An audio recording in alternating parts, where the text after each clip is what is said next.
first inaugural episode of Hoppy Thoughts, Season 1, Episode 1. We got Will and we got Chet.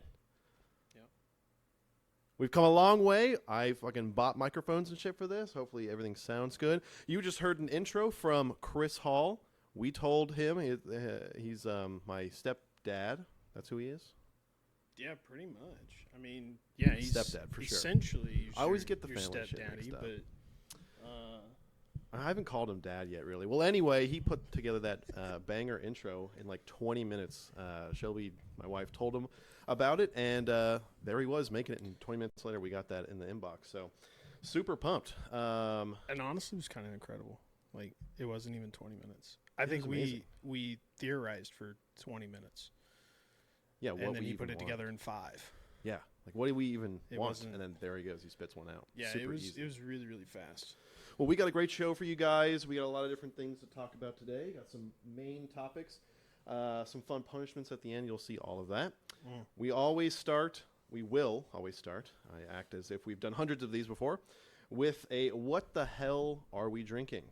It was my task today to get the thing that we are drinking, and I just went to a local liquor store near us, Liquor Barn, and went straight to the import beer section and got some Scottish ales from the Belhaven Brewery, meant for its rich, nutty, smooth flavor. According to the back, this is this brewery's biggest beer. Never had it before. Who the hell knows? It's from far, far away, from Dunbar, Scotland. I never knew them for being great beer makers over there, necessarily, but No, it's pretty good.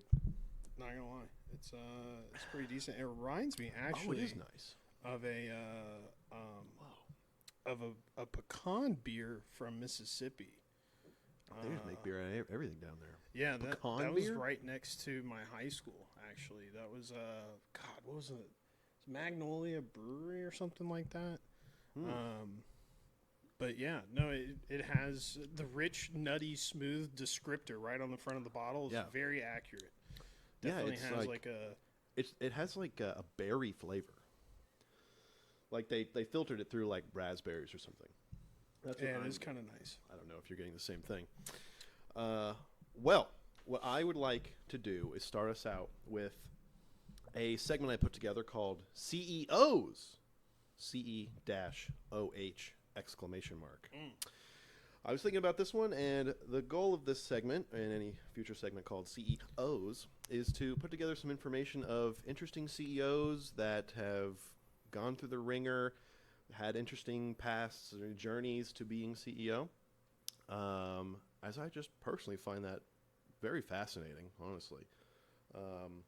So I know I brought this up to you earlier in the week, a gentleman by the name of Fred Smith. Have you ever heard of this guy before I brought it up to you earlier? Not before you brought it up to me, and I actually kind of reverberated the story to Megan the other day, and it's very interesting. It's so fascinating. So that, after looking him up, so who is this guy? Fred Smith. I came to know him as the FedEx CEO, Federal Express, the big multinational company that deals with shipping, packaging, putting the cardboard on the planes. They also do printing and things of that nature. I don't really know if they do anything else other than And I don't even think the storefronts are doing that much like paper. No, that's not true. I lie. They definitely, because I've definitely gone there to get shit laminated before. So they do lamination. Yeah. That's a big thing. Yeah, all your lamination. So expensive. Demand. It's like $3 a sheet to get it laminated. It's ridiculous. If you get anything printed, it's just. I had 3 separate pieces of paper. It's $12. Jesus Christ! $12 for 3 pieces of paper to have it laminated. Damn. You can buy a laminator for that much money.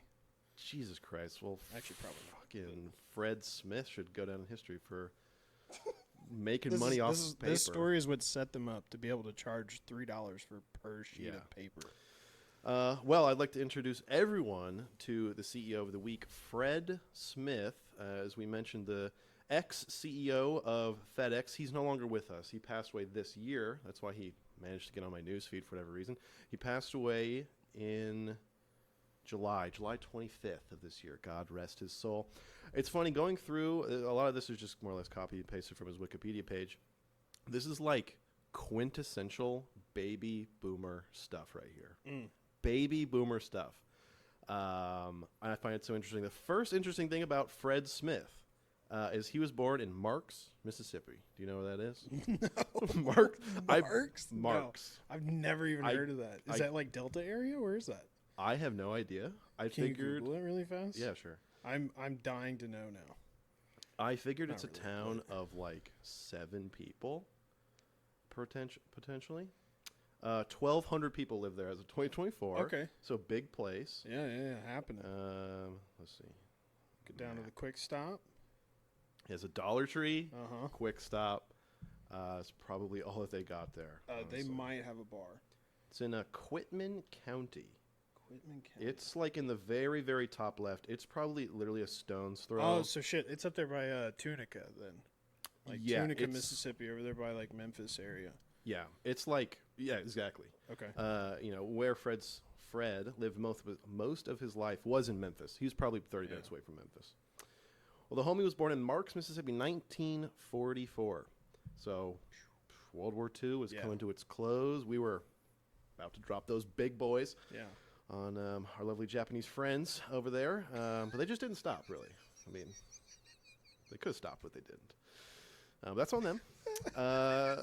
Mr. Fred Smith was the son of James Frederick Smith, so a lot of creativity came out of that name, James Frederick, Fred Smith. That was a family generational name for certain. Oh, yeah, there's 1,000 Freds. Like 17 Freds, Freddies, Franks. Yeah, I mean... Fredericks. I can't think of any other variations. His father was the founder of Toddle House. Have you ever heard of that? No. Toddle House? Yes. The way I would describe it, I looked it up. How's that spelled? Like Tauttle or like... Yeah, Toddle. Oh, so like Toddle. Okay. Yeah. I looked it up. It was like it's like a version. It's like an early Waffle House. It was a 24/7 diner, breakfast only. It had at its peak like 200-ish locations. But it pretty much like it got shifted to like a steak and something, like a steak and breakfast. Oh, okay. Like it got acquired, name changed, and now there's only one existing location of this left. Okay. It's in the Northeast somewhere. He also was James Smith. We're still on Fred Smith's father. He was also the founder and owner of Smith Motor Coach Company. Later renamed and acquired by Dixie Greyhound Lines. So the big bus. Yeah. And I'm sure back in the 40s, 50s, yeah, like Greyhound was like a probably pretty big business. I think buses were fairly large at that time. Oh, 100%. I mean, the people just couldn't travel as far, and if you did have to travel far, I know that there's a lot of traveling between Mississippi and Chicago. I'm sure that these kind of organizations or these businesses were doing that. Yeah, well, Greyhound, big bus, bought a huge stake in Smith Motor Coach Company, and that's where like I would say most of the wealth of this family kind of originated was from that date, I guess, or from that major event. However, James Smith, Fred Smith's father, died when Fred was only 4 years old. So, not much of a father figure. Wait, what did he die of? I don't know. It never said on his Wikipedia article. Maybe I should have clicked on the James Smith Wikipedia article. Maybe they don't even know. I don't know. It could have been fucking run over by a bus. Fucking knows, dog. Yes, Fred was mostly raised by his mother and uncles. Just maybe, I don't know, southerly thing. You know, you just get raised by those types of folks. And you'll learn pretty quickly that, the early business dealings that James Frederick Smith was involved in definitely, set a strong path for Fred's success, I would say. Even though he didn't really know his dad, I mean, he put gas in the tank, as you'll fucking find out. Yeah. Interesting thing about Fred as he was as a child, he had a bone disease. He had a bone disease and was, like, crippled. He couldn't get around anywhere. And the Wikipedia article said the word crippled. Yeah. I did not write that down. He was crippled, but recovered at the age of 10. So I don't know what kind of bone diseases exist out there where you like recover from it. Honestly, you ever heard of that before? That's probably why in the 90s they came out with the God Milk ad. It has nothing to do with our government needing to sell dairy products. They had only raw milk back then. Like that's how healthy raw milk would make you. It cures your bone disease. If you didn't die of dysentery, you gain stronger bones. Way past. Yeah, you didn't have anything. What is that? Polio? Where you have to have the iron lungs. That was there was like, what, 13 or 15 of those cats who got stuck in that? We can entirely... Because they had the money to spend on those? Yeah. We can entirely blame big milk. Big pasteurization. Man, screw those guys. Well, anyway, kind of fast forward. After he manages to get out of bed from his bone disease, Fred goes to college. Yeah. Where do you think this guy goes to college? He's from the South, Mississippi. Okay. By this time, he's living in Memphis. I don't know how bustling of a place Memphis was back then, but guess where this homie goes to college? Do I know the university? Oh, yeah, you do. 100%. I'll give you a hint if you can't, yeah, give me a region of the... Well, give me your hint. It is an Ivy League school. Okay, so it's like Harvard. Pretty close. It's Yale. Okay, all right. In 1962, he attends Yale in pursuit of an economics degree. So homie's already thinking about numbers. He's already thinking about business. Yeah. He already knows what's going on. That nepotism's in his blood. A kind of interesting thing is when he was in his degree, I don't know if this was an economics class, English class, whatever else, but he wrote a paper about like a business idea. He wrote one. I think someone at Microsoft, maybe an ex-founder of Microsoft, like Bill Gates, right? He didn't go all the way through high school. Yeah, no. Something like that. Yeah, I can't remember. And then George Bush is also notorious for like the phrase "C's get degrees" is what George really Bush said. Yeah. That's awesome because you'll hear about George Bush in a second. Great, he's tied in with political figures. That's what I'm telling you, dude. This is like classic baby boomer stuff right here. Which I kind of admire. Like, I feel like I could be in tune with this, I suppose. But he's in an economic class, and I suppose his professor asks him, write a essay, story, whatever, paper about a business idea that you might have. And he writes one about a centralized overnight delivery service that acts with a major hub and all the different spoke, airports, get packages, bring it to the hub location that's sorted and sent out everywhere else, right? Okay. Centralized delivery, both ground and air. Yeah. He basically idolized. Oh yeah, and that's revolutionary right now. Yeah. That literally didn't exist. I don't know when UPS was founded, but it's so fascinating that shipping didn't fucking exist in the 60s. Yeah, and it's like how many people in the 60s were like shipping across the country? There's no need for like a nationalized standard. I guess your entire economy was pretty local. Probably. There was the guy to make furniture down the way. There's a guy that, I don't know, wires your house. Whatever economic things happen. There's a guy who has chickens that lays eggs down the street. I would imagine that there's definitely more of a scene at the time or the environment really pushed for localized economies, right? Smaller towns, smaller regions definitely had everything supported for them directly within 50 miles. Like, why the hell would I need eggs from another city? Yeah. Well, he writes this paper, inspiring idea, at least to him. His professor, motherfucker, gives him a C. C. Devastating. I bet. Paper. I wonder if he brings that to his mom or someone, be like, gotta see his mom scolds him about it. He didn't write in what are those called? Oh God, I used to have to write in. I remember SLA. Yeah, like SLA format or MLA. Dang it! What was the one that I used to have to write in? That was awful. There was definitely MLA format. I remember that one. Yeah, there's definitely MLA format. I was like, the first sentence is your thesis, and then all other sentences after that support your thesis. Yeah, I had to write one, or I wrote multiple papers, but all of mine were based off of, God bless it, dudes. Like, in crime theory, that was like the only format you could write in. That was the worst. I remember whenever we took the Texas standardized tests and the AP tests and things, that was the preferred. Oh, was it APA? Is it APA? That's format? definitely a style. I think that's it. Thank you for Why saying are there AP. fucking so many? I don't know. If they're meant to write to a style, there should be one. And it's stupid. The styles are fucking, you need to indent 1.5, not 1, and you can't do double spacing in between your lines. You need to do single spacing. It's stupid. So silly. I mean, we can do a whole episode, I'm sure, based on talking about essay formats. Education. God, kill me. Oh, I can go in such depth. Dude, this beer's really good. Yeah, these are good beers. They're really good for just a blind shoot. Yeah. These are pretty good. Shout out to the Scots. We'll cut that out. Good thing the desktop audio is muted, so that didn't some stupid email. Yeah, for anybody who, if this does make the final cut, we just got a lovely ding from the laptop. Don't worry, I'll cut this bad boy up. Anyway, or leave it in. That'd be fun. He receives a C for not using MLA format because it wasn't invented. Piece of shit! How dare he? How would even people? If I wouldn't be able to read it, it'd be impossible. It'd be foreign language. What is this? Foreign language. Why is your header in 24 size font?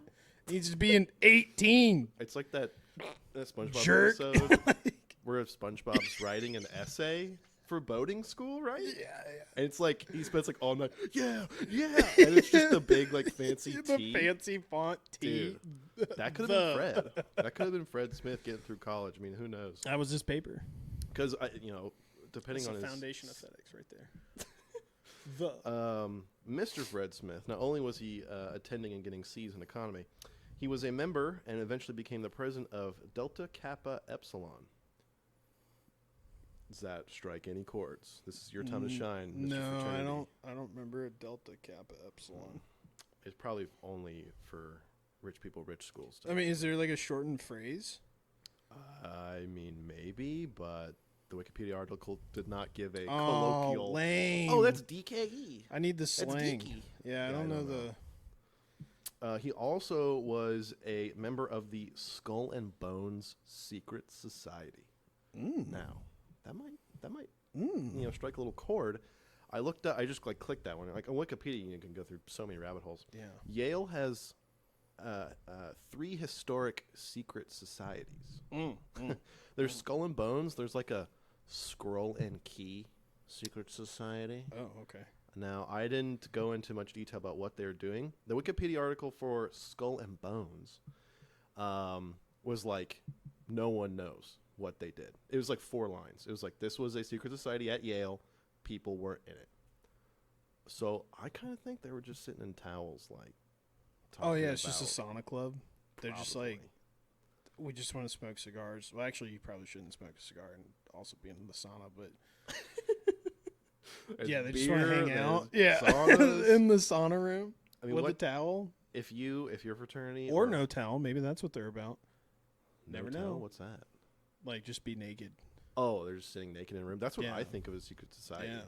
Like there's one guy maybe with like a goat head who talks in the middle, and they're all just like naked looking at him. Yeah. I've never been in a secret society. Anyone out there in a secret society, hit me up. I would love to join. Unless it doesn't, I can't commute. But if it's like an HOA, I don't want to be a part of it.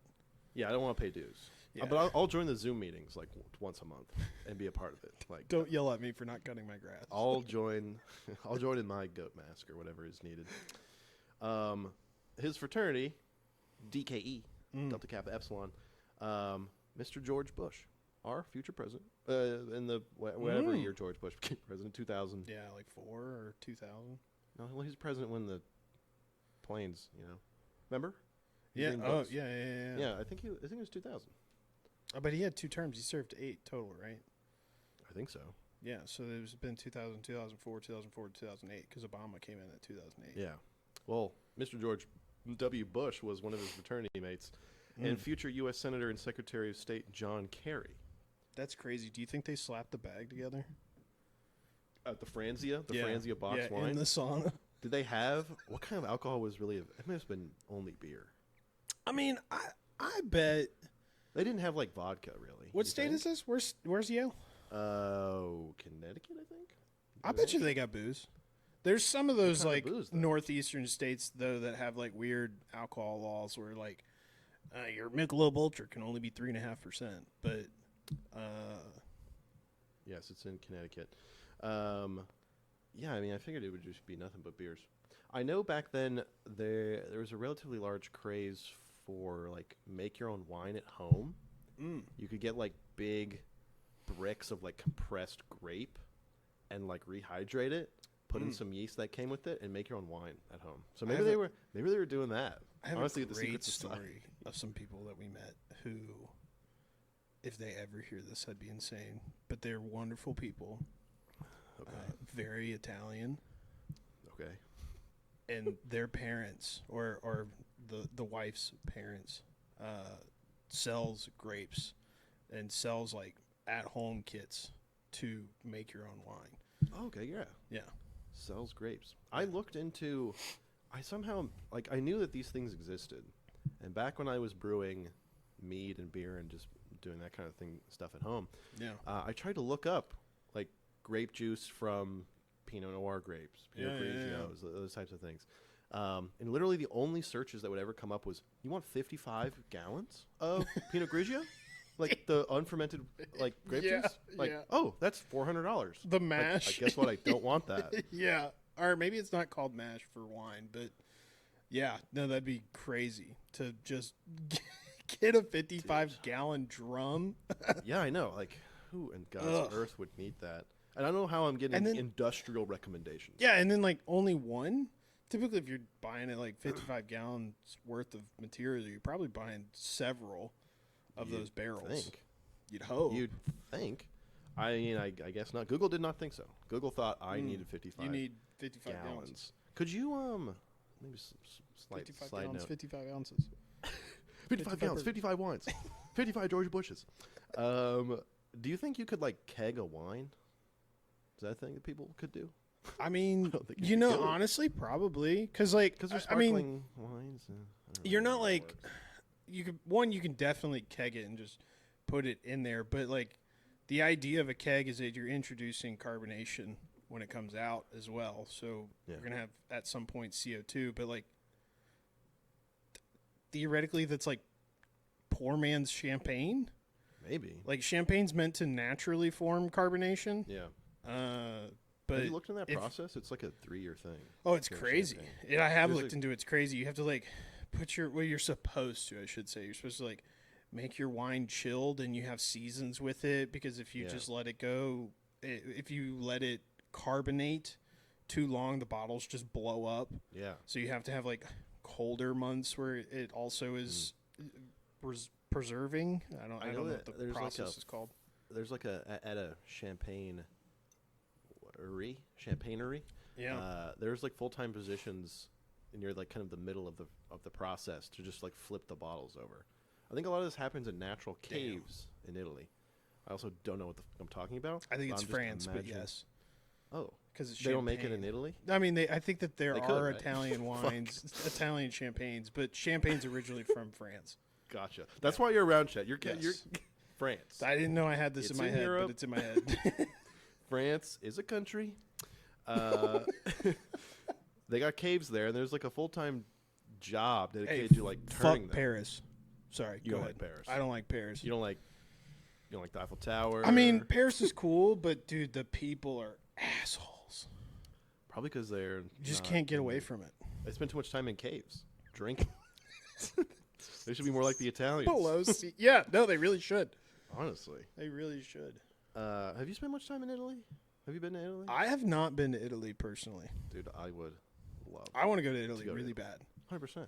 I want to go to Italy really, really bad. I know that our friends Scott and Allison went to Italy some time back. They gave a negative review on Naples. Mm-hmm. Don't go to Naples. Yeah. Apparently. Yeah. I mean, their Italian car broke down, which I feel like is so Italian for your rental car to like totally break down in the middle of nowhere. And then they tried to steal Scott's fake gold necklace. What? Yeah, you did. Wait, you didn't know this? Oh my God, they didn't tell you this? Who's trying to steal it? Yeah, no, they like got out of. They either did they drive to Naples or they drove from Naples. I think they drove to Naples. Okay, well, when they first got there, like day number 1, they're walking out, and some dude literally comes up and slaps Scott on the chest, and grabs his chain and tries to yank it like off of him. Yeah. And then Allison, being the sound, rational mind that she is, Scott's screaming, crying. I think there's a little bit of peeing action going on. But Allison's like, policey. And and then the guy, like, fucking freaked out and left. Yeah. She was reaching for her piece, but it wasn't America, so. Yeah. And then I think Scott cried a little bit more after that. I had no idea. There's some comforting. He's a big crier. He's an emotional guy. I mean, you saw me at my wedding. I cried so many times. I can't believe my wife didn't cry not one time. I did. Just cold-hearted. So Get it sad. over with. So I mean, it was happy tears. But anyway, back. Yeah, shout out Scott, big crier. Big crier. Big boy, big tears, big happy man. Anyway, Fred Smith, FedEx guy. Yeah, FedEx. Full circle. Let's come back. Yes, FedEx guy. Again, so we were just finished up with college. He became president of this fraternity, blah, blah, blah. George Bush was in it. He and George Bush he's in slapping the society. fucking bag. He's probably got dirt on people. He's got nude photos. They had cameras back then. Mm-hmm. They had cameras. Yeah.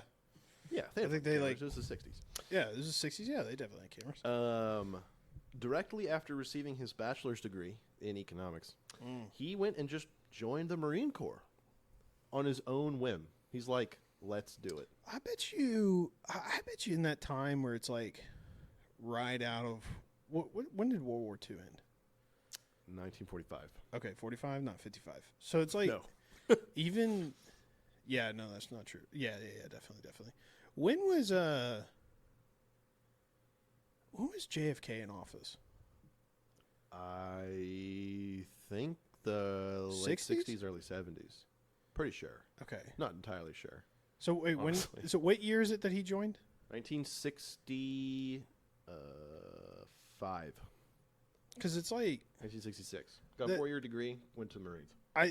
There's a lot of talks at the time with Russia. I mean, like, when is there not? But yeah, we're definitely in the realm of a couple of years of the Bay of Pigs. So I bet you that there was a little bit of like social environment that encouraged folks to join the military. Oh, you think like Red Scare type stuff? Yeah, it's possible. I could see that.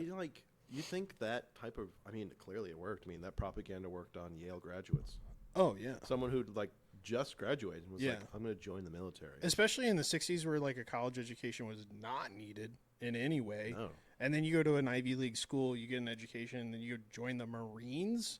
Yeah, seriously. Like, of all of the branches, like I bet you like his Ivy League economics degree probably cost him like $5. Straight up. $5?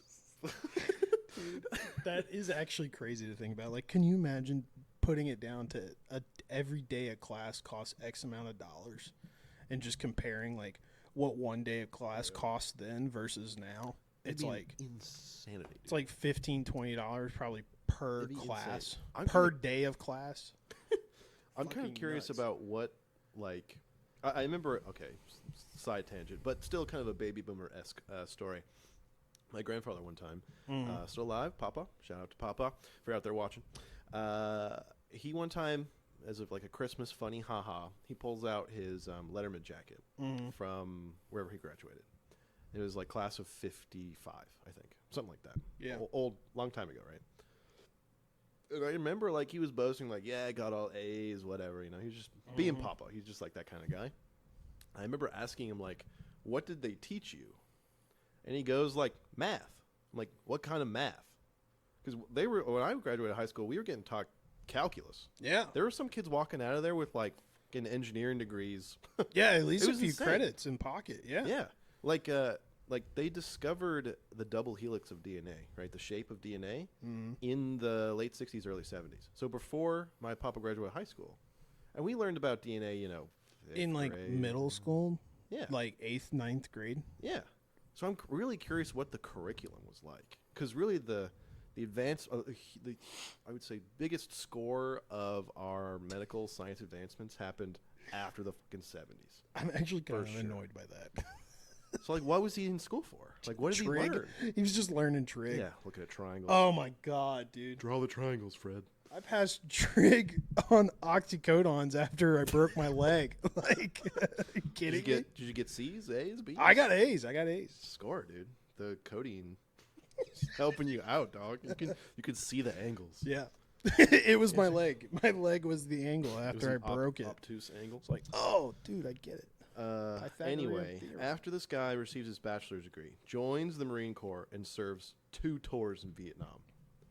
Okay. He gets to Vietnam. Yeah. He's doing whatever Marines do. I mean, he's behind enemy lines. This is the Marine Corps. So he's like, he's got paint of all different colors on his face. Yeah. And he's skulking out the civilians. He's like, or was he like the inventory guy? So when during his tours in Vietnam, he received a Silver Star, a bronze star, and 2 Purple Hearts. Oh shit! So, on the Wikipedia Brother was article, protecting the inventory. he was really stocking the beers. Yeah. Uh, He's the beer guy. They're like, hell yeah, dude. Food court. We gotta have a guy who brings cold beer every day. That's his job. Runs through the wilderness. There's a movie on that. A guy who. Yeah. Zac Efron does it. I forget the name of the movie, but it's something like the biggest beer trip ever, or something. Yes. Something silly like that. Could you dude? If I had a son, and he was dumb enough to let's go to Afghanistan and deliver my boys beer, dude. If he got home, I'd be like, you're not my son anymore. Thankfully, how could you do that? I've never watched it, but in the culmination of, and I'm sure you feel this way, and anybody else who's watching YouTube significantly enough also feels this way, where it's like you get put a particular movie in your shorts, and you watch essentially the entire movie. Oh yeah. Through a series of different 60-second clips. This is definitely one of those movies that I've seen 3 times over in YouTube Shorts. And I will say this, there is an emphasis in the movie of this guy's an idiot. Yeah, he is dumb. They're like, whoa, you're a big dumb idiot. What are you doing out here? And he's like, oh yeah, Chicky, I'm doing a beer run. And he brings Pabst Blue Ribbons. PBRs. It's like the worst American beer. Anyway, he receives some medals from, as you can imagine, helping build homes, and clearing roadways, building bridges, digging wells, all that great thing. In his Wikipedia article, it gives a transcript of the person giving him the Silver Star. I don't know who does that. Some general, maybe. Yeah. A transcript of what that person said when giving Fred Smith the Silver Star, and it's incredible.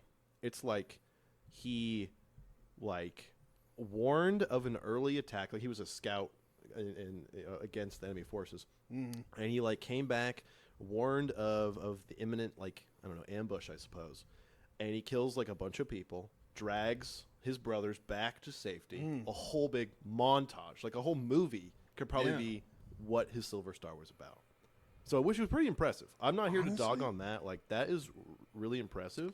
He was over there, and then again, 2 tours. He goes once, he's like, I'm not fucking done yet, bro. I am not done. He does it. He goes out there again. So I can't fit in normal life. Can't come back to this. So props to him, I suppose. I need to go drag bodies out of gunfire and give them beer because I'm the beer inventory guy. Drink this. Yeah. It sterilizes wounds. I need morphine. He's like, no, PBR. Yeah, exactly. Well, this happens from 65 to 1970. So he's there, right? Yeah. Saving, supporting America, fighting the commies. Yeah. Fast forward, he comes home from Vietnam. This brings us to 1970. Smith, for Mr. Fred Smith, purchases a controlling interest in an aircraft maintenance company. So, he's got dollars in the bank. He's I'm coming, and I'm coming with ideas back to America. There's a bunch of boys who came back and didn't have any money, but yet old dude came back with money. Which, I guess he had money before if he was going to Yale. Yeah. My grandfather kind of did something similar where he went, I don't know his degrees or education necessarily, but he went to the Korean War. He was an ambulance driver in the Korean War, I think. I might be screwing that up, but he came home and started a business involved with trucks, basically driving trucks. I know a lot about them from that experience. Because you would imagine you go to the military perhaps back then to get experience, doing things that you would have never known before. Literally, your high school woodshop class is probably the only place where you're doing exciting things. Maybe. Yeah. I don't know. Kind of shooting the shit on that part, but he comes home and he buys an aircraft maintenance company, Arc Aviation Sales, and he turns it into a completely different thing. He's like, fuck maintenance. That's dumb. Yeah. That's dumb. That's stupid. We should flip jets. Oh. Buy them, flip them. Big Sell money. them again. Yeah. Yes, jets. And so you can imagine I don't know how you find a rundown jet. I'm just imagining him spraying an airplane down like it's gonna go on Facebook Marketplace with WD-40. He's wiping it down. Shining it. It's shiny as shit, boys. That shit can fly. He's gotta change the oil. Who's that? The FFA? No. The FAA. FAA. Thank you. Yeah. I'm did they even exist? I don't. at this time? Yeah, they existed probably. You hope. I don't know. Dude, honestly, our country was kind of a different place back then. I'm gonna fly this fucking airplane, bro. I mean, I'm gonna do my thing. Like, I can fly it. Who needs a license? Like, who's buying a used but refurbished jet? Like, you know, when on Amazon you're like, buy it used for $10 less. I never buy the used stuff. Here's an even worse thought to add to this. When was it made illegal to drink and drive? Because do you think that these homies are just like drinking and flying?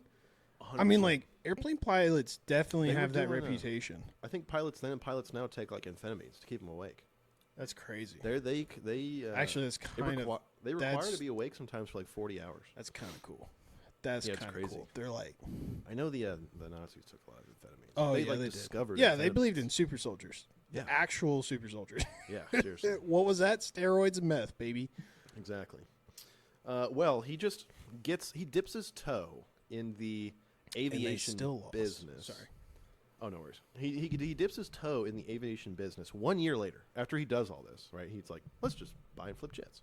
In 1971, he founds Federal Express. He writes it down. He makes the LLC for it. I don't know what really is required for founding a company of this size. With his $4 million of inheritance, $4 million from, the Greyhound, his father, that kind of thing. He has $4 million in the bank. Yeah. Again, classic baby boomer. And like in awesome. the 60s, like. Exactly. $4 million. $4 million back then is $32 million now. Which says something about inflation, but like. What would you do for $32 million? I'd do 2 tours in Vietnam. Dude, easy. Like, again. I do 2 tours in Vietnam for half of that. Like. Easy. I don't understand. Like, he had that inheritance, and he goes to Vietnam anyway. He must have not liked those guys. I mean, like, oh yeah, everybody back then was racist. I mean, I feel like when you have that much money and you're just set up, there's probably a part of where he's like, screw it. Yeah, I don't care about this money. It's already given to me. Yeah, like invincible. Let me just go do what's and like I'm sure all of his boys were like, let's go do this. Let's go join the military. Yeah, I guess. But wait, before you continue, something I want to talk about. Why in God's name did they start going by FedEx? Federal Express is so much cooler. It does sound pretty cool. It's like it's probably just like if bar for bar. What is it? United Parcel Service? Or, UPS? Yeah. I think so. And then that's what UPS stands for, right? And then there's FedEx. Yeah. UPS just sounds better, rolls off the tongue better. Yeah. But FedEx feels so wimpy in comparison to Federal Express. It cheapens it. Dude, Federal Express goes hard. Maybe, I mean, again, you'll hear about Fred. I mean, maybe he's like, the stickers for Federal Express is too many letters. They're too expensive. Oh, you know how it went. Who knows? You know how it went. Some sales guy came in there. It's like, shorten it. All the kids are shortening it. Express is kind of long. It's a lot of syllables. It is a lot of syllables. How are we going to fit that into a marketing commercial? Ugh. They even have marketing back then? Anyway, so he founds Federal Express. He has a small inheritance of $32 million in today's money, $4 million back then. He then goes to whoever he knows, I don't know, and raises an additional $91 million. Which is equivalent to $724 million. That's the homies right there. That's the Yale boys. He almost raises $1 billion. No entrepreneurial experience. Writes a paper, gets a C, goes to Vietnam. He somehow raises almost $1 billion for FedEx. In 1973, the company really gets off the ground. No pun intended. They start operating in 25 different cities with the core business revolved in a central hub for package sorting. So, like, literally his paper. He's like, this is a fucking good idea. Yeah. Screw you, professor. With the central location located in Memphis. And it wasn't in MLA format either. Not in MLA format. I don't know how he passed the 3rd grade. Throughout, he was the he basically started the company. He was CEO from the start. So up until then, till like 2022, he was the CEO. So he was the CEO for 50 years almost. Apparently, even with almost $1 billion, again, calculated for inflation, it's not enough to run a company of this size and scale. There were times of hardship. There were times of downturn, whatever else, right? I know in like the 70s, right, there was like the fuel crisis. Something involving that. So like times might have been tough. Wouldn't surprise me. 70s and 80s. The 80s was Cold War, and we get most of our fuel from the Middle East. Yeah. So, when times come, when tough times, you turn to desperate measures. A very notable story about Fred and how I grew to be interested in this guy is that somewhere in the history of FedEx, who knows, that they had a pending fuel bill of $24,000 they needed to pay. I don't know if it was jet fuel or, just gasoline for their trucks. Doesn't matter. $24,000. He goes to tries to get a loan to pay that off. It's like, raise $1 billion. He needs 24,000. Like, the numbers are not adding up for this company, for FedEx, which is kind of crazy. Yeah, the Yale boys are out on their investment. We're not giving you any more money. Yeah, they must be mad. They're like, we're going to send you back to Vietnam. He takes what small amount of liquid cash they have remaining at the time. They had $5,000 in the bank. Homie picks up that money. He goes to Las Vegas. Okay? He goes to Las Vegas and he goes, I'm shipping this. Right? He plays blackjack like all night. The Wikipedia article doesn't go into too much detail, but he's gambling. That it's like, it's in the 70s. There's smoke everywhere. Oh, yeah. It's shady. Like probably the mob is active there. Most definitely. Was it the Italians that were big down in Las Vegas? It's kind of that's the mob. When I think of an Italian mob, yeah, I think so. But they were predominantly in the Northeast. Yeah, but Las Vegas was like their playground. It was like their Dubai, Yeah. I think so. I think that's look right. at where it is today. So he brings the last $5,000 worth that FedEx has to its fucking name, and brings it to Las Vegas, gambles it all the way up to $27,000. Put that shit on black. He's winning. He's spending all night there, smoking cigs, drinking beers. Who knows what he's doing? He brings it up to 27. He brings that 27,000 back, pays off the fuel bill that was owed, right? The 24,000, pays it fucking off. This gave them, again, the Wikipedia article said that gave them another week of operation. Week. Could you imagine private equity fucking sees that and was like, "You're fired, dude. You went to Las Vegas and gambled. Oh, you're gone. You're done. You're gone." Honestly, though, in the 70s, though, they probably saw that and were like, bro. That was sick. Why did you call me? I'd have gone with you. Like, what do you mean? We're all going down with the ship. Yeah, dude. Like, oh my God. In the 70s, even those financial advisor guys were definitely going to be. Yeah. They were probably already in Las Vegas. Yeah, 100%. This, I think, is kind of the climax of Fred Smith, in my opinion. That story sounds pretty badass. Yeah. I'll give two stories that, kind of a little sketchy. Puts Fred perhaps in a bad light. And we'll kind of move through some additional details, and then we'll move on to our next major topic here. But Fred, homie, he's into planes, whatever, probably because he wasn't very good at driving cars. And I'll tell you. While he was in college, but home in Memphis, he went on a lake vacation with some friends. Right? He was driving a car and lost control, causing the vehicle to flip, and it killed the passenger. It's the 60s. This is, again, he was in college home, so it was in the mid-60s. Yeah. No seatbelts. Yeah. Drinking and driving was 100%. probably legal. 100%. The cause of the crash was never determined. That's what the Wikipedia... He was drinking. Everyone was pissed drunk. It's a fishing vacation? Yeah. Or a lake vacation? Yes. Dude, he was drunk driving, flipped, killed the passenger. Does it say whether he was leaving home or going home? It does not say. It doesn't matter. He was like, drinking there, drinking back. And he's drinking the whole time. I know. Everyone was drinking. One of my thought processes is he's either leaving to go to the bar or he's leaving from the bar. He served no jail time, no issue. Nothing. 60s, baby. Nothing happened from that. The second story involving a car is in 1974. So we're 4 years into FedEx. His two half sisters filed a suit alleging that Fred forged documents to obtain a $2 million bank loan. Again, back then would have been a lot more, $30 million probably. And he and the executives of the family's trust sold $14 million of stock for a loss. $14 million. That's probably $200 million. So they're doing something behind the scenes there.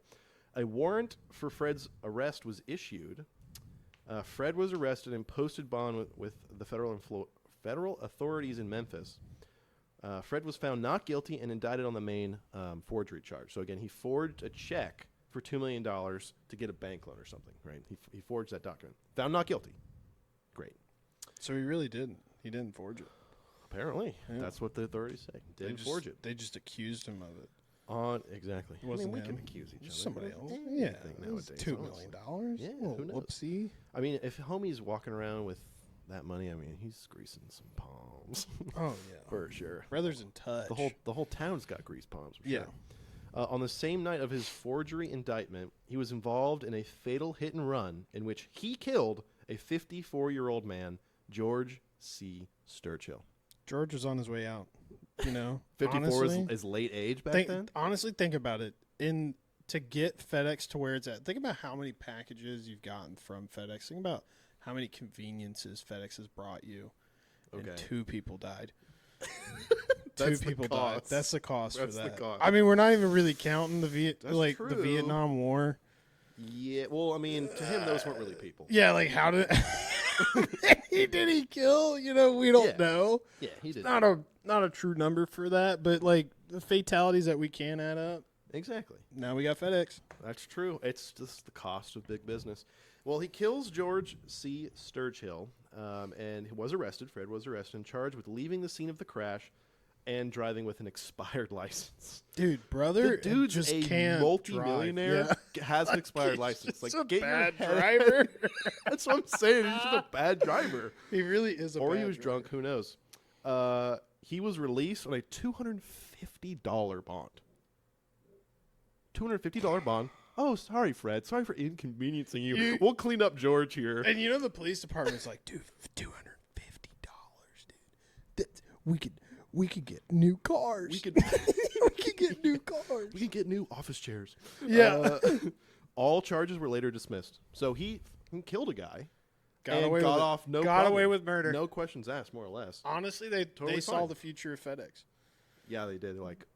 Yeah, they saw it. Well, if we put him in jail, I won't get my package tomorrow. Honestly, I shouldn't say FedEx either. I should say they saw the future of Federal Express. They heard that name. They're like, Federal. This guy's fucking baller. And he's like, I'm on my way to Vegas. Like, it's true. He's on the way to Vegas right after that. He's like, sorry, man, I can't stop. Gotta go to Vegas. Yeah. Sorry, George. You get out of my way, or never mind. Okay. Some fun. This is where I would get into the fun facts. So we're on the kind of downhill of Fred Smith.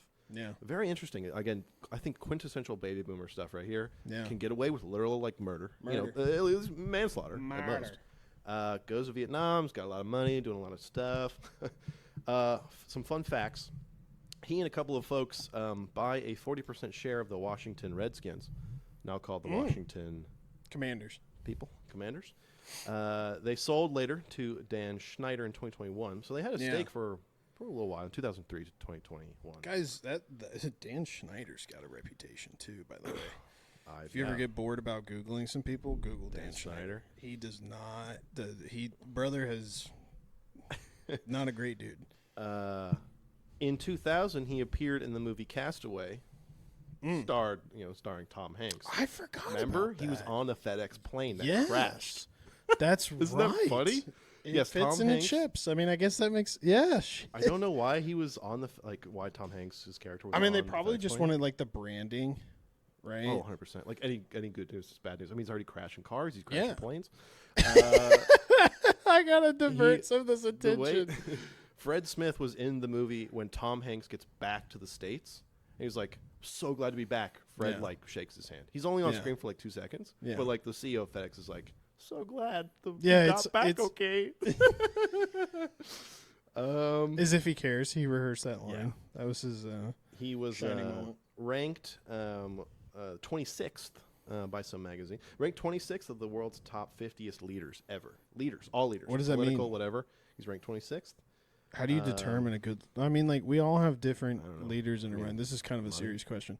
It's like, how do you determine who's a good leader? Profits? I don't know. Kills people, gets away with it. I guess. That's all it takes. That's why he's 26. Yeah.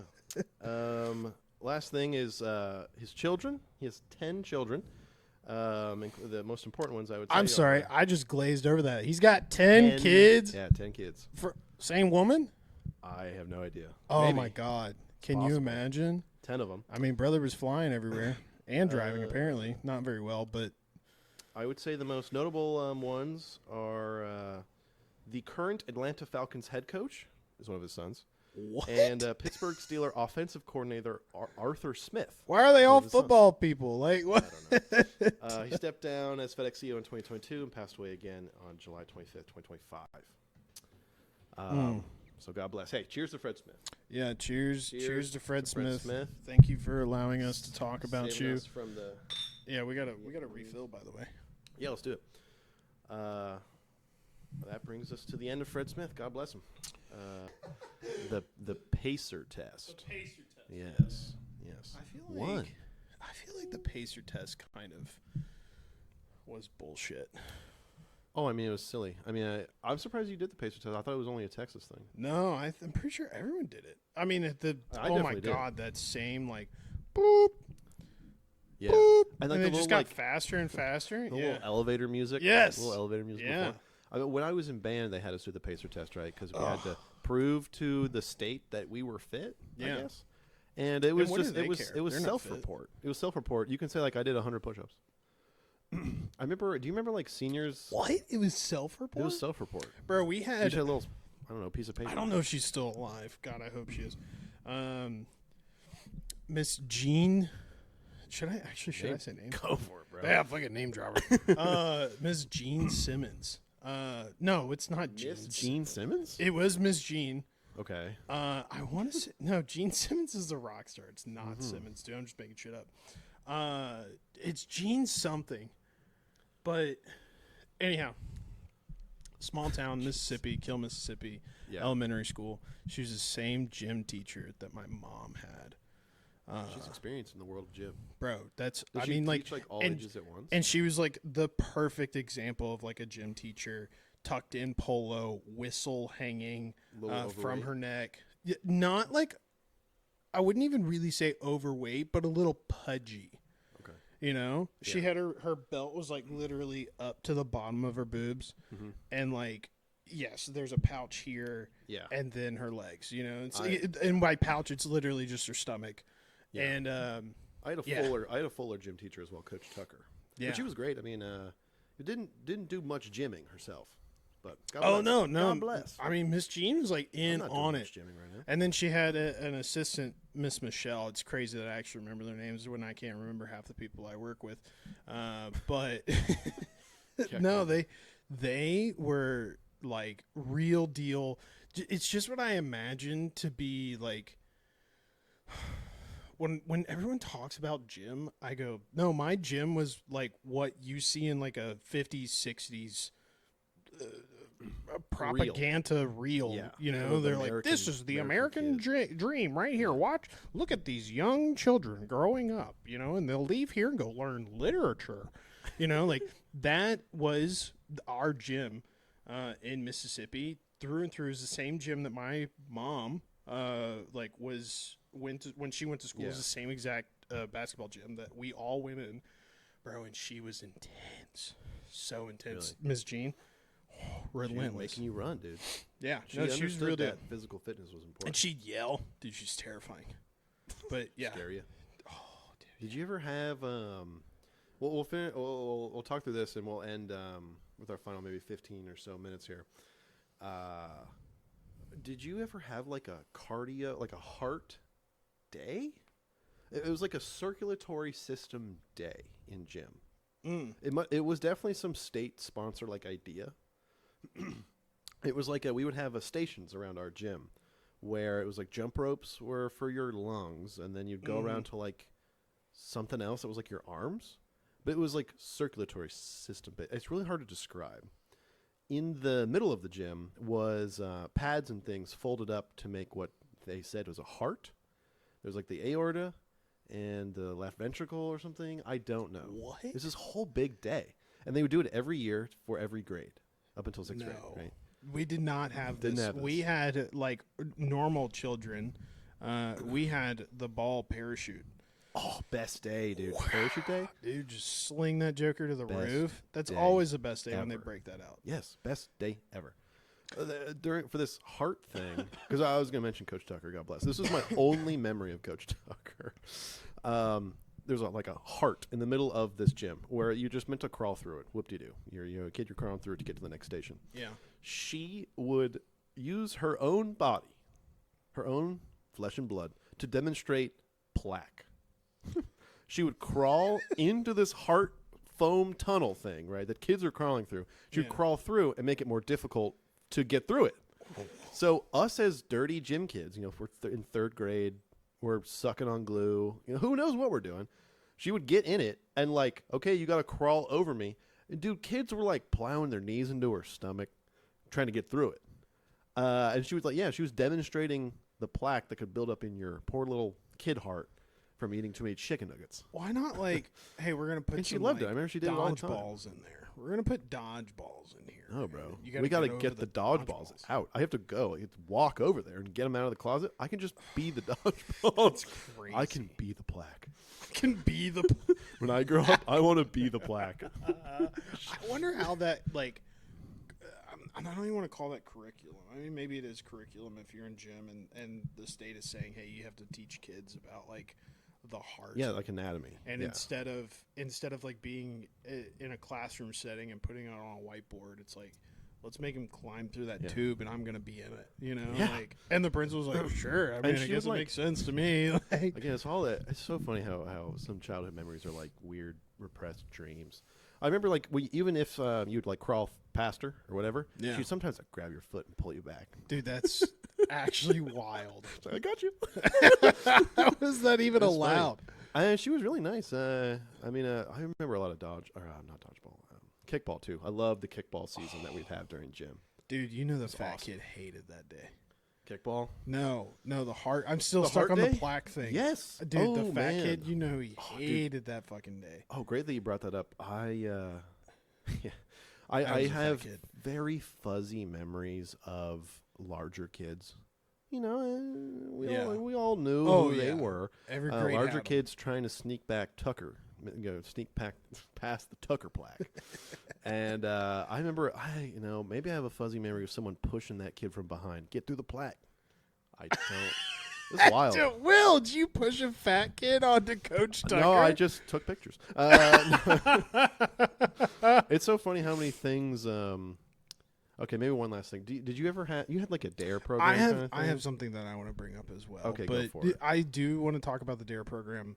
So we'll save that maybe for the next episode. Let's put a pin in that because I do have something, conversation that we have been dancing around, and I want to talk about it. I don't care how much time it takes. I want to talk about this, which the potential idea here is I have a business idea, right? A business like idea. Smith. Yeah. Exactly. Like instead of it being an MLA format, though, we're just ranting about it. So I have a few that I've come up with, and I yell them at Megan in hopes that she'll approve them, and maybe one day I'll grow the balls and do something with it. But something that you and I have been talking about is golf simulators. Mm-hmm. And not just home golf simulators that are a couple $100, but going and purchasing a $20,000 golf simulator, putting this in like a lounge setting with a bar, maybe a cigar lounge in that lounge setting, right? Yeah. But having amenities outside of the golf simulator, several booths, though, of golf simulators, and rent out space. Yeah. Oh, like an event birthday space. Parties, just come in whenever you want, membership options. I guess when you say memberships, this really also covers like subscriptions, but like different formats so that people can then come in, pay either a one-time fee, a monthly fee, or like a transaction basis when I say one-time fee, but like a transaction. So I come in, I'm renting that room for an hour. Mm-hmm. I am interested in this. I think 100%. This is a great idea, but I do have a big problem with it because I don't think that the golf simulator is actually going to bring in people. You don't think it's like accurate enough or enough of a pull? It's like, yeah, I mean, So I've had similar thoughts about this luxury premium golf training gym, right? Yeah. Where it's an exclusive membership, members only to get in. And if you're bringing guests, like maybe they pay separately or what else, but it's meant to be hyper exclusive. No one off the street can just walk in, right? And I start to think is this like a gentleman's club? Is this like a training facility where we have like a stretching area and free weights and things like that? Yeah. But if you go too much towards like a gentleman's club with event space and all these other things, then no, it does not. The golfing is a secondary thing. Like you as a golfer might like the preferred space, but golfing itself, the training aspect, kind of becomes like a side of that major business. So here's my problem. Okay. We've already deemed that it's actually relatively inexpensive to start up. You're probably spending more money just getting a working space and furniture and liquor, and you got to go through the process of getting your liquor license. Like going through that process is going to be more of a hassle than it is actually buying the top tracer technology for the room that gets set up, right? Yeah. Yeah, the top tracer thing is like $30K for a sim. Which back in 1960 is like $5. I've learned. $5.60. No, I think that country clubs are quickly going to move on simulators. A lot of them in town already have them, but because there's already a driving range, there's already golf. I bet no one uses them. Well, so here's my thing: is they probably use them on rainy days. The problem is that you're never going to be able to compete with the private premium market for subscriptionist. That's a word that I just made up for people who subscribe to things or have a membership. Yeah. Right? You're never going to be able to compete with the premium market as just an individual. I only have simulators. You have to have something else as well. Yeah. And so I really think that this should be leaning more towards having I don't want to go as far as saying like they have like those organizations that are like play areas, right? Where it's like we have bowling and we have golf simulators and we have foosball and air hockey and we got all the go-karts in the corner. It's all in one big building. It's like I don't want to get that big. Yeah. But I do think that you'd keep it open door, right? So people can come in and pay the most. Yeah, not members only. I don't think that you make it private because you're just limiting your market. Nobody's going to come in and pay, $100 to $500 a month for a membership to hit on a simulator. I just don't think it's a thing. I really do think that you do this you look at it from all facets, right? So yeah, you do have a membership. You do make it inexpensive to do the membership so that people who are local do that, but you also make it nice enough that like bachelor parties, birthday parties, but it can't be as expensive as Topgolf, right? You don't have all the maintenance of picking up balls and having the which I don't know if Topgolf actually on the driving range is turf or not, but it depends. I've been to ones that are natural grass, but most of them are turf, I think. Okay, so it's like you don't have all the maintenance cost of all of that, right? Yeah. I don't know that you need food, but food is nice if you're going to have parties, right? So I think of it more really as like the idea to like just like a main event. But down 10-20% with golf simulators. Yeah, with golf simulators, and then but you go for the more lounge feel, right? So you have golf simulators, sure.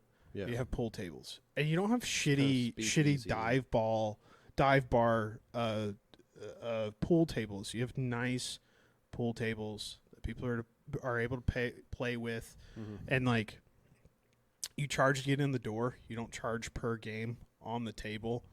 I always hate having to go to a pool table and to pay to play each time. Yeah, let me just pay to get in, and then I can play whenever I want. Gotcha.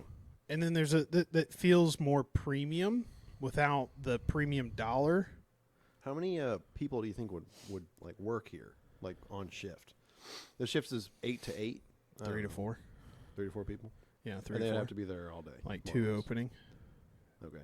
2 opening. Nobody's kind of really. So there in the is some morning. overhead. I mean, you got paid employees. Maybe they're high schoolers. I mean, you have to have a bartender. Yeah, you gotta have a bartender. You have to have probably 2 bartenders. You got to have somebody on golf sims, right? And then you got to have somebody who's like, I don't even want to say like waiter waitress, but like maybe honestly just a manager. Make your bartender clean up. Mm-hmm. They do that. Okay. That's normal. It fits the job description. But like I don't know. I do think that there really is a market for that. But the example of this company that we've seen that we obviously look at the prices and go, this is astronomical. This is insane. How could anyone want to pay $500 a month for a membership is insane. Yeah. A country club membership to be a part of a place that has swimming pools and golf and simulators and all these things, it's like $250 here in town. Yeah. Because let's be honest, a golf sim business like that is no different than an axe throwing place. Yeah, more or less. But I suppose. So that's why I actually I'll challenge your ideas here. Please do. You're wrong. I'm just kidding. So like again, I feel like it's becoming less and less about the golf and more about I'm here having like fun with people. And so with that, I feel like the simulators will not be a focus. Like golf is not the focus. You might as well just open up a main event. Okay, so right? So if I'm listening to you right here, you're saying it's more. You're taking this approach more seriously. It is about focusing and coaching and learning. If you get people in there who've never played golf before, like, oh, there's this place in town where I can get on a simulator and hit my first ball ever, I don't think I want that person there for the golf. But we're inviting them there because it's just like so fun and open for everyone. Yeah. I'm not to say that it wouldn't be successful because it does sound fun. But I think it's less about the golf and just more about a nice bar scene. Like, I don't know. What do you think? No, I think that's right. I will say this. I'll meet you in the middle here because I agree. Maybe there is an atmosphere for both, right? Where it's like people who go, I can't drive all the way out to the range. It's raining, but I want to be able to swing. I don't have this at home, right? I don't have a simulator at home that's going to tell me my apex and my carry and all that other shit that I need to know because at this point I'm so advanced that it's information that I'm using with every swing. Right. So meet me in the middle here, and you have 4 booths. Okay. 2 of the booths, or maybe you just ask what they're golfing for, right? Mm-hmm. Is this like leisure or training? Yeah. Let's say training. Swing improvement. Yeah. And so with that, you can have someone on staff or we get good enough that we then go do this on your swing, and it gets improved, right? I feel like that'll be a long road to get to that. Oh, you got to be like certified, and you got to take like classes, and tests to be like a golf instructor. Nah, they don't. Nah. I mean, if you walk, what are you gonna do? Tell me I can't hit the ball? If I can drive 350 plus, right? And consistently right down the middle, do you think anyone's going to look at me and go, whoa, buddy, are you certified to swing that club? Are you a card carrying member? Yeah. No, I just don't. So you're just... No, there's no way. Just vibes. Like, I'm just really going to watch this drive. Now watch this drive. Yeah, exactly. You're George Bush. Get up there and swing like Happy Gilmore. It's the worst swing you've ever seen. Like the worst form you've ever seen. Terrible. Like just swing like this. You just no one's ever done this before. You like break the mat. You like skim the turf off the mat. Yeah. And like, okay, so like don't do that. Yeah. And then that I was showing you what not to do. Yeah. Yeah. You see that 40 yards. But no, to get back to the core idea of I truly do think that this is a good business idea. But something that we haven't really discussed with this is geography. Where would this be located, right? I think this could be... Do we target, like, someone... I forget the name of the company, but do we do what they have done, which is go to a very prominent bougie, neighborhood, walkable place. where they have like a lot of retired folks with extra money to just go, yeah, man, I'm swinging every week. There's a golf course with 18 holes right across the street, and then they go there in their off time. Or do you kind of do like the axe throwing world and you kind of target a downtown lively area? I feel like this is more of a downtown lively area place. I feel like it could be. See, I feel like if it was like in a strip mall, like adjacent to like a trampoline park, like an indoor trampoline park, like that feels like pretty cheap. Yeah. And again, if we're still trying to maintain the atmosphere of exclusivity and a premium feel, nice couches, good liquor, that kind of thing, it's gotta be downtown place with with moderate foot traffic, for sure. Because if it's going to be downtown, I definitely think you got to have an open door policy. Oh, for sure. I think that people should just be able to bit, walk in and go, I'll spend $55 for the booth for an hour. Yeah. And sure, if they have a membership plan, people like my wife love downloading an app for fucking points. Like all it takes is for $55 you get 55 points. Great. All it takes is spend it when I come back. All it takes is a little plastic table tent with a QR code that says download our app. Yeah. Do you want to join our rewards club? Download our app. Yeah. How is it? The place downtown, the 7 Iron, whatever. Yeah, it's right there by Guacamole. So how is it different than that place? I have never been there really to tell you how it's different from that place. Okay. Because at least from the website photos, it's like a very similar vibe. I mean, I imagine that there will be like very similar business models. Okay. I just worry that if you go too exclusive with it, you're just going to lose out. Oh, I mean, a subscription, I would say the top end, if you're going exclusive, training center mentality, private, members only, you get a key card, you get in, there's 3 simulators, it's very quiet. Maybe there's a changing area or lockers, but virtually no one is there when you are there. You only hear people that are in the booths next to you. That I don't see anyone paying more than $150 per month for that, and that should include like membership incentives. You come, and if you send us a verified picture of a recent golf card or a scorecard from a golf course, we'll comp your membership $50. If you prove to us you are playing golf, we'll comp your membership.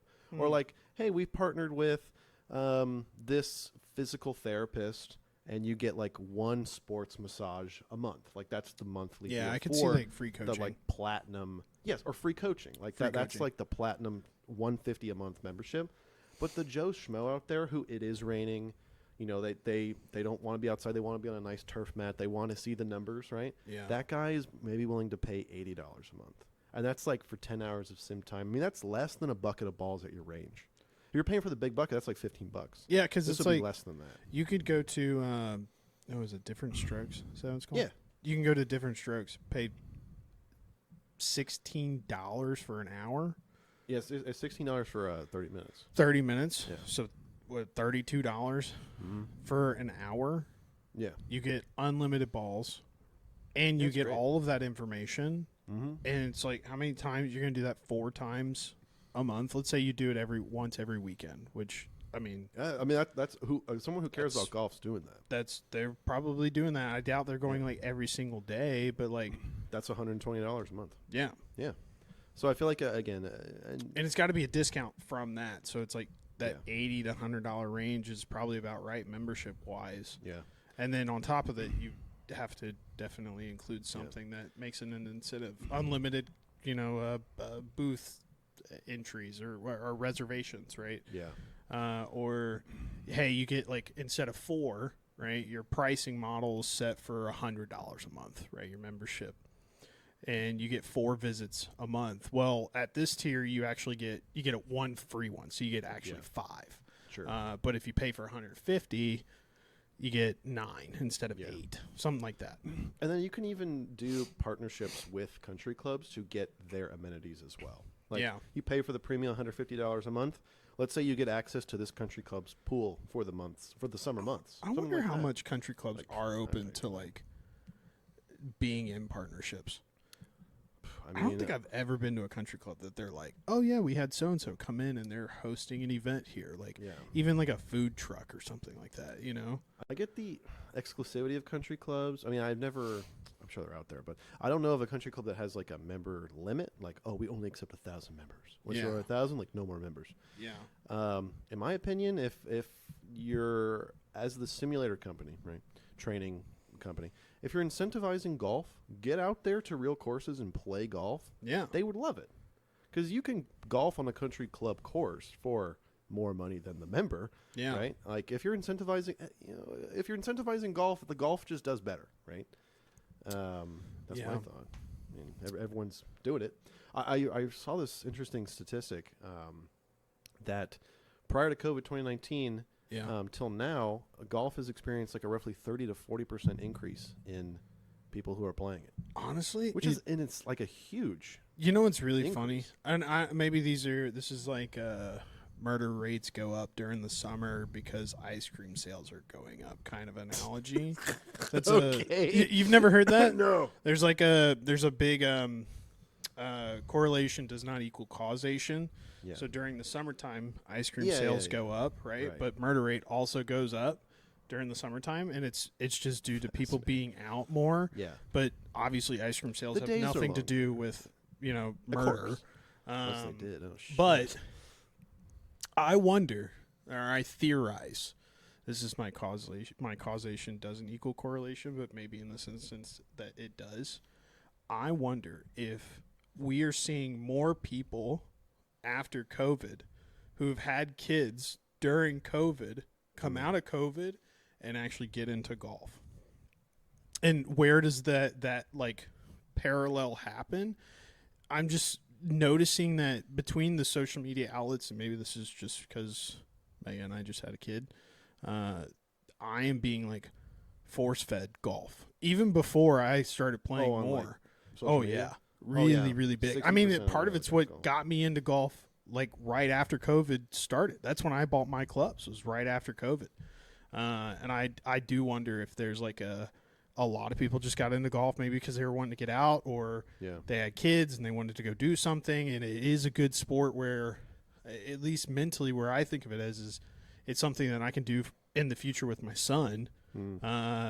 But I do wonder if there is like that time period of what did we even call that? Not sheltering in, but like when people were quarantining. What did we call that? Shelter in place? Shelter. I don't know. But that period where everyone's just kind of at home. You're not really out and about and doing anything. All of a sudden it's like, oh my God, I want to do the one thing that puts me on a field out in the middle of nowhere. Or it gets me out of the house and I'm doing something. I think it was one of the few sports that was allowed to happen still, golf, because everyone's outside. Really? It can be very I think. I'm not honestly very sure. I mean, I would say, yes, I could totally, I am totally agreeing with that. I think before, like when I played in high school, 2012, 2013, it was almost exclusively, of course the PGA happened, they have younger guys on there, but it was like a sleepy old man sport. It was shrouded in like wealth, and old men only played it, and locker room talk, and huge country, like all these things, right? But now we've, I think, seen a pretty large younger following from Instagram. Have you heard of them? Live Golf, LIV? I have. I don't know anything about them though. It's like a competitor to PGA that just happened out of nowhere. Almost, and it's like taking the, I would say the young person's approach, the Gen Z approach. Every pro is on Instagram. Everyone's tracking this. Look at my best shot, that long drive. This, it's like a big social media thing, which I think is driving a ton of young people to the sport, which I think is awesome. I think that a lot of people are getting interested into it because it's not just about golf as well. Like actually playing 18 holes. Like you can go watch the PGA and it's still kind of a drag. Like you watch it and you're just like, it's not football. Yeah. It's not hockey. Except for like the last hour. Like it's pretty slow. And they'll always have like certain courses that are popular, like was that the waste management event that gets pretty rowdy. that people love. It's like a par 3 that like the stands go insane. I think that is the Masters. Is that the Masters? I think. I only know of 2 major courses. There's Augusta, the Masters, and then the Oakmont. Because Oakmont's like the hardest one. But there's a particular event, like there's a particular I know exactly tournament the vision of this. What you're saying. That just gets insane every single year. Yeah. But outside of that, what's driving people to be interested in it? You now have these like driving competitions. Yeah, I constantly get these now where it's like, and personally, I have no interest in it. Like, I mean, I watch them and I go, oh, that's cool. Wow. Yeah, I have a Bryson. Yeah, like DeChambeau. Yes, DeChambeau. That's the guy. He's like the crown prince of the new generation of golf. Like driving 400 plus yards, insane. Yeah. Have you seen his swing? It's like horrible. Yeah, it's no. It's the Scotty Scheffler. His swing's like crazy. When he drives, he like lifts both his feet up. He like over rotates. Oh, when he drives, he gets does all arrested. This stuff. So sure, Fred Smith doesn't get fucking arrested. Yeah. He gets out of everything, but come here, Scotty Scheffler gets fucking arrested. Golf has had a really interesting shift in dynamic. You know, there's a lot more technology in the game now.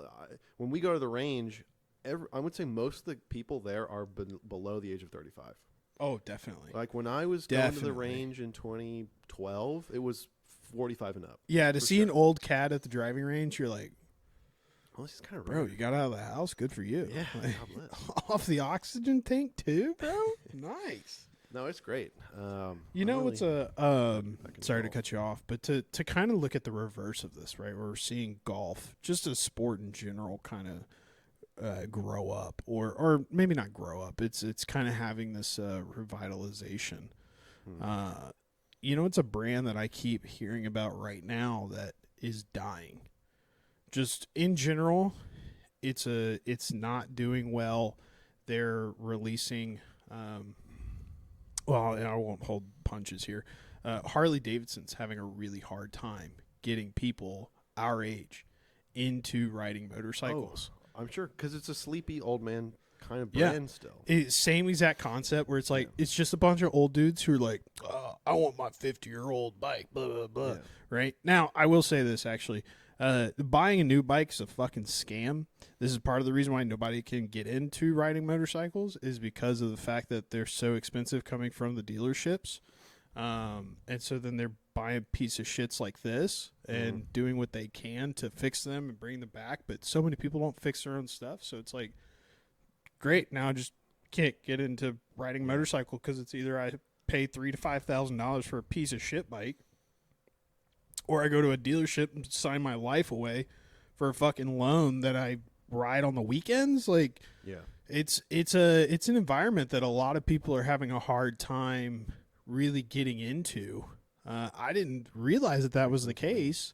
For me, it was always like the only reason I never got into riding motorcycles is because of my parents. You know, like in high school, they were just like, no way, you're not getting a motorcycle. And then one day I realized that I had money. Yeah, like I'm an adult. Like, oh shit, I can go buy my own stuff. And then I bought a broken fucking bike. I would imagine back in Fred Smith's time, 60s, 70s, 80s, Harley Davidson's marketing, I don't know when they got bought by AMC and the brand kind of went downwards from there. I can use another one. Cool. We'll probably tidy this up here soon, but that's fine. We'll crush these last ones. I remember the marketing for Harley Davidson was marketed towards the fucking Marine Corps grad, whatever else. Like, it was a young thing to have a motorcycle. Because I bet it was, cars were too expensive, perhaps. Like, the motorcycle was the local thing to take around town. You weren't necessarily taking your motorcycle cross country. You could do that back in the 50s, 60s, whatever. But it was marketed as the young guy to get out and have some fun. But now it's still marketed towards those guys that are now way older to be like, cruise with your big mama on the back, and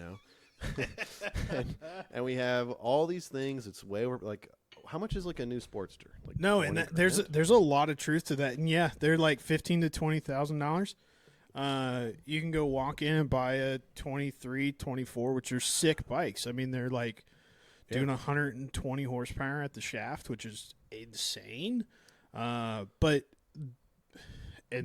I'll let this slip a little bit. This is why I'm so interested in that Hammer Performance Kit, is because for $5,500.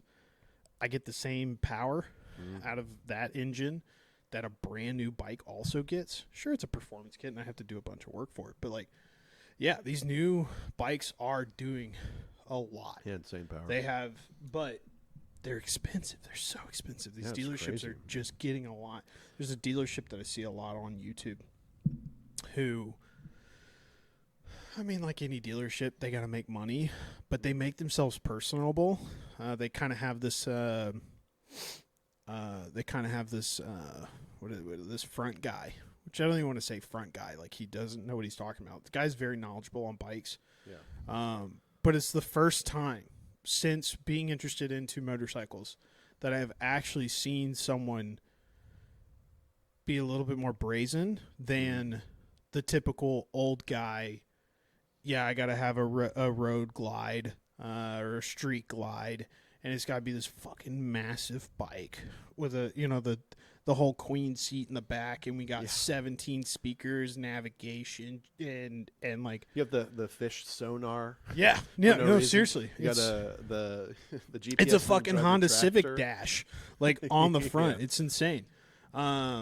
But yeah, no, they're the first time that I've actually seen a dealership really lean into not necessarily like customs, because of course they take anything and everything that they'll take in and then try to resell it, but they'll look at a bike like this and they'll appreciate it. Mm-hmm. Instead of it just being like it's got to be a 2024, got to be a 2025. Yeah. And if it's anything less than that, then it's out of date. We don't care. Yeah. But yeah, Harley Davidson really is kind of in this weird period. They're coming out with a new line of motorcycles that same exact concept where a bunch of old guys are interested in bikes. They're the only ones buying them. Yeah. So what has Harley Davidson done? They've said instead of coming out with a more affordable line, we've actually started ending those lines, those models. And what we're doing now is we're just coming out with bikes that are between $30,000 and $50,000 just for the whales. Jesus. That's it. That's $50,000. The collection ones. Dollars? Oh yeah. There's a wipe my ass and make my kids stop crying. I will say this. I did see this bike. It was like $45,000. It's like chrome. Shit, dude, what was it? It was like a 50th anniversary Softail, and it's all chrome, the whole thing. They call it ghost chrome or something like that. And it looks like $50,000 will get you a nice car. It looks incredible. My car was 32 new. Yeah. That's insane. It is insane. God bless. I mean, again, these people are fucking driving from the urology clinic to the bar. That's they're like, oh shit, people are gonna see me. Yeah, I swear to God. And they can barely ride them. They're having a hard time holding up these bikes. Like this is like 600 pounds. Yeah, it's heavy. It's not light. It's only only 600. I feel like it's lighter than I thought. I would say like 600 or 700 pounds. But like street bikes, they can be anywhere between like 400 and 500, 300 and 500. Yeah. They're really light, really fast, really snappy. And then these like big cruisers that you see these guys on, big beer guts sticking out, and a big old heifer on the back, and the bike without her is like 900 pounds. Without her, yeah. I mean, with her, we're talking 1,500. Yeah. But but yeah, no, you see these bikes. Shout out to the heifers. Hey, God bless. Man, they make a great fucking peach cobbler. Who knows? Make sourdough. Who knows? They're keeping sweet tea sweet. And I think like nowadays, I think for almost all brands, like it doesn't take too much to pivot your age range down. All you need is some snappy, like 18-year-old with a camera to be like, we're gonna post like snappy Harley Davidson stuff, and it'll immediately begin to shift the age range downward and make the bikes, I don't know, have a fucking, I don't know what would make it young, like a Bluetooth to start the engine, a fucking start from the car. I told you how they were inside the restaurant. You click your phone and it'd start. I don't know, some things like that. Something that just gets people interested into it. Yeah, they had a line of motorcycles called Dynas that were coming out. They just ended those. Rip. Got the axe. And now they're just coming out with essentially a duplicate of it. A little bit bigger of an engine. Maybe there's some items that got moved around, but they're called Softails, right? And the Softails have different lines too. But the Dyna had a term that was associated with it because these are guys who would purchase Dynas and they would make performance modification changes to them. So they would do things like invert the front forks. Mm-hmm. So the suspension felt a whole lot better. That's similar to how a dirt bike runs. Yeah. Right? Where the suspension is at the top versus being at the bottom. Mm-hmm. And then like they get these crazy looking 2-to-1 exhausts that, add an additional 5-10 horsepower because it's introducing better pressure, and they can, and then they're doing which this is carbureted, so it's not as good as an example, but fuel injected now, they run everything with these digitizers where their tuning comes from that, right? With a CV carb, I'm having to manually idle or change and adjust idle screws, whereas they just change the numbers within a little screen on the front of the bike, and then all of a sudden it's like, wait, this shit's like in tune. Yeah. But these guys called Dyna Bros were buying these bikes. It's not like they were a group, just more of like a culture that was really getting into them. And now the Dynas are going to be more expensive because they just ended the line of them, and now they're going to be on Facebook Marketplace for the next 60, 70 years, and they're only going to get more and more expensive. I think that the Dyna series is actually going to be, right now, the bike that everyone, at least in like the chopper scene, really wants is panheads, shovel heads. Mm-hmm. And I think that the Dyna is going to be that in the next 50 years. Gotcha. So. Oh, yeah. Oh, okay. Yeah, I got you. Yeah, God bless. I mean, Harley Davidson, everyone at Harley Davidson, you for listening to this, like, shout out. Chet will ride your bike and not shit on it. He will review it with glowing stars and say that it the woman that you might have in the back is very comfortable. It's a very comfortable seat. She'll be very happy. She'll want you to buy lots of them and support your Harley Davidson habit. Anyway, I think we might have reached a decent enough stopping point. Yeah. Great first episode, man. It's good to sit down, just talk and chill. It is nice. I think that I think there's a little bit of a therapy to this. I won't lie. It is therapy. It is a little. You get your cathartic ideas out. You talk about a guy who killed a couple of people, but that was all in the pursuit of bring your package from here over there. I feel like I've been pulling the punches in our conversations too, where I'm like, well, no, stop talking. We'll talk about this later. Yeah. And it's kind of nice. It's kind of nice to catch up. We got lots of things to talk about. Anyway, see you guys next week. Yeah. We're looking to push an episode every Monday or so, plus or minus. We got holidays and children and families and who knows what else. So thank you all for listening. Thank you all for drinking with us. Shout out to Scotland. God bless. I've never been to Scotland. Yeah, but Belhaven Scottish Ale. That's right. Actually, go try it. It's pretty good. It was very good. Anyway, peace out. Yeah. Have a good night, everybody.